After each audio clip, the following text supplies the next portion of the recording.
Source on High is an all-inclusive wellness co-op and movement studio. Our focus is quality alternative healthcare in the Lexington community.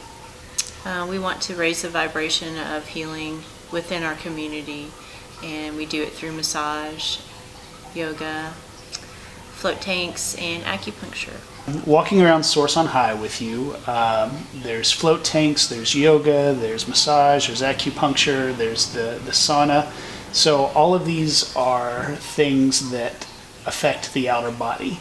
But it seems like the ultimate goal is to make change on your inner self. So in your professional opinion, how is the outer tied to the inner?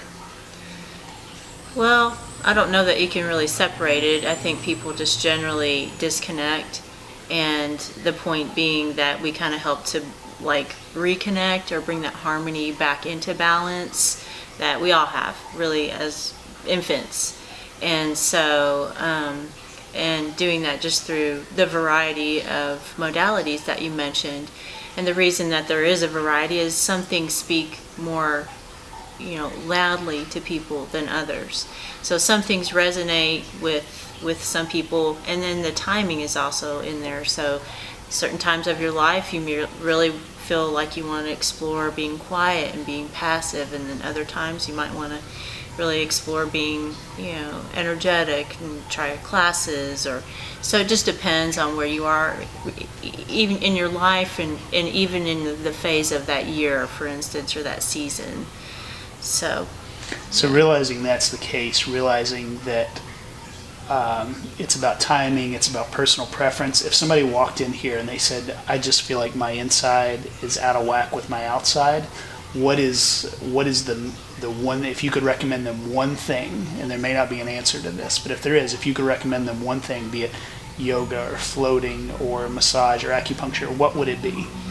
Yeah, that's a really difficult question, because I think it is a case-to-case basis. Okay. And when they say inside, it takes time to really kind of extract what some people say and what that really means to them and to me, and how I would go about it. So if it's inside being my organs, or I just don't feel right, anxiety, there's anxiety, or I just feel like I'm not connected to my higher power, or I'm looking for something more that can really bridge the gap between my body and my spirit. So it just depends on kind of where they are and where they're coming from and saying that, and really maybe what's underneath it. So that's something that takes time, and knowing that person and doing this work, it's all kind of intimately based work. So you do end up really building a lot of trust, and really through knowing that person, knowing their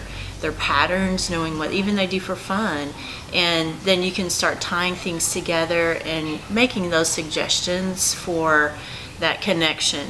And for me, I guess aquatic therapy, being that's my passion, is obviously going to be probably my number one recommendation, because it's a soft place to start in a way. It's very non-threatening. You're not necessarily being touched or poked or prodded. You just get to relax in a body of water that's really supportive. But at the same time, if you aren't familiar with being alone with yourself and being in that quiet, silent space that kind of emulates the bigger picture space in general, and the void, and what's out there, what's not out there, that can also be sort of intimidating for somebody at first. So it's really hard to say, because sometimes people, they want to be touched, they want to be reassured, they want to talk about what's going on with them. Some people like to be silent, and sometimes you don't know what that's going to be until you start doing it. Yeah. So it's really that's why I feel like we kind of offer a smorgasbord, if you will, of services, so that people can kind of pick and choose, and even work with different practitioners and teachers, so that one teacher may really they connect with versus the other. It's just the lingo and how things are presented. One of the things that kind of drew me to Source on High originally when this episode kind of came about was the float tanks, the sensory deprivation tanks. And you gave me the opportunity to float in one, and I was really excited going in, because I've been trying to spend some time meditating, and I thought, I've got this, I'm good being alone by myself with no stimulus. I'm at Source on High, and I'm getting ready to do my first ever float in a float tank, and you're required to shower off before you jump in, so that's what I'm doing, and we're about to get in.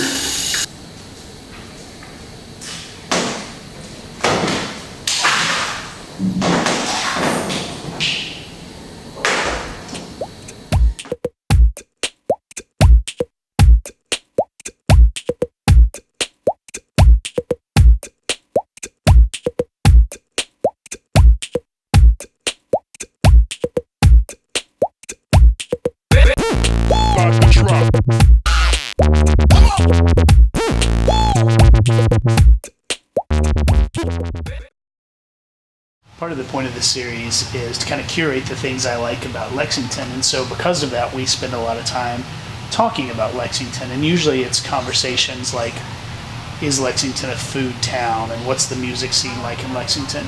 But the currency that you kind of work in is spirituality. Would you say Lexington is a spiritual town? I would say that it is. Okay. I think that there's a lot of joy in the spiritual process, and I think a lot of people tie into that here. So no matter what that path is, I think it's pretty prevalent in this area, and especially being sort of in the South, I think that a lot of it is tied into Christianity, and so I think people, for one reason or another, enjoy that, and that's part of who they are. That's their tradition. That's kind of their makeup, and yeah. Sure. And the spiritual kind of path that I walk is different in this community, and probably always has been. I just didn't really know what it was growing up as a kid here. But I think that, in my mind, we're all kind of one. We're all the same. And it's all about tolerance and embracing those differences and actually learning from each other.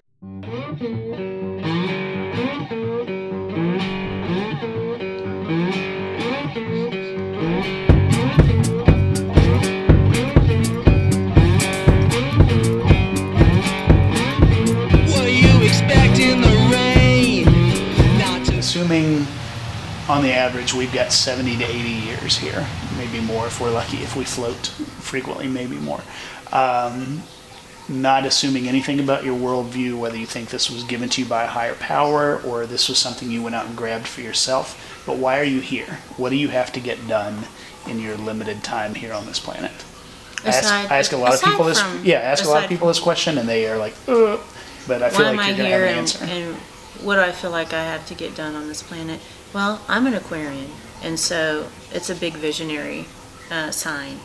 And I think really for me, and kind of true to my sign, and funny enough, is really helping people and bringing the humanitarian and the unification of community, of the world, of the greater good up. So unifying people and creating a common purpose and a common goal to be excited and joyful about. That's really what I feel like my purpose is. I had a near-death experience when I was 17, which really, we hadn't gone into this, but this is really the reason why I do the work I do. Kind of set the stage for everything else. And yes, okay. And so it was just like, I have this one day, and that's it. And after that's done, what's going to happen? At a very young age, I started thinking like that because I had experienced pretty much that. And so it was like, what can I do to really do something more and really push myself beyond the limits that I set for myself or beyond the societal limits that are set for me. I have probably a good, true north with all the life experiences I've had, and also raising my 3 daughters. So that, those struggles, help to propel me to the next level, and that being, a very usually difficult path, but then hopefully paying off, not really for myself, but for others.